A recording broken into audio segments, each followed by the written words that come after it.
Main കഥാപാത്രം അഭിനയിക്കാനായിട്ട് ഇടയുണ്ടായി. എങ്ങനെയുണ്ടായിരുന്നു പ്രേക്ഷകരുടെ കൂടെ? എനിക്കിപ്പം വലിയ സ്ക്രീനിൽ കണ്ടിറങ്ങിയതിൻ്റെ ഒരു ഹാങ് ഓവറിലാണ്. നിഴൽ വ്യാപാരികൾ ദി മർച്ചൻസ് ഓഫ് ഷാഡോ, അതിൽ സതീശൻ ഫുഡ് ഇൻസ്പെക്ടർ, ഒരു മുഴുനീള നായക കഥാപാത്രം എന്ന് തന്നെ പറയാം. അത് ചെയ്തു. കണ്ടവരെല്ലാവരും നല്ല അഭിപ്രായം പറഞ്ഞു. നിങ്ങൾ മീഡിയാസെല്ലാം കണ്ടല്ലോ അല്ലേ? എല്ലാവർക്കും ഇഷ്ടമായി പെർഫോമൻസ് എന്ന് പറയുന്നു. ഒരുപാട് എന്താ പറയുക, ഒരു ജാതി വ്യവസ്ഥയ്ക്ക് എതിരെയുള്ളൊരു ചിത്രം തന്നെയാണ്.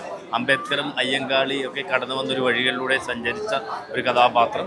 ആ കഥാപാത്രം ഇത്രയേറെ പ്രസക്തി എനിക്കും സ്ക്രിപ്റ്റ് പറഞ്ഞു തന്നപ്പോഴും അഭിനയിച്ചപ്പോഴും തോന്നിയതിലുപരി കണ്ടപ്പോഴാണ് കൂടുതൽ ആ കഥാപാത്രത്തോട് എനിക്കും കൂടുതലായിട്ട് സ്നേഹം തോന്നുന്നത്. ഒരുപാട് ഇമോഷൻ രംഗങ്ങളുണ്ട്, ഒരുപാട് അഭിനയ സാധ്യതയുള്ള രംഗങ്ങളായിരുന്നു. കൊടുങ്ങല്ലൂരായിരുന്നു ഷൂട്ട്.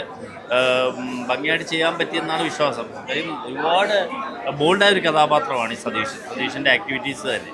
ആ കഥാപാത്രത്തെക്കുറിച്ച് അറിഞ്ഞപ്പോൾ തന്നെ എനിക്കത് ചെയ്യാനുള്ളൊരു വ്യഗ്രതയായിരുന്നു അത് ചെയ്യേണ്ടത്. അങ്ങനെ ഏതായാലും നല്ലൊരു കഥാപാത്രമാണ് സിദ്ദിഖ് പറവൂർ തന്നത്. സംവിധായകൻ നന്ദി. അതുപോലെ ഷാജു വാലപ്പൻ സംവിധായകൻ, നിർമ്മാതാവ്, അവരോടൊക്കെ ഞാൻ നന്ദി രേഖപ്പെടുത്തുകയാണ്.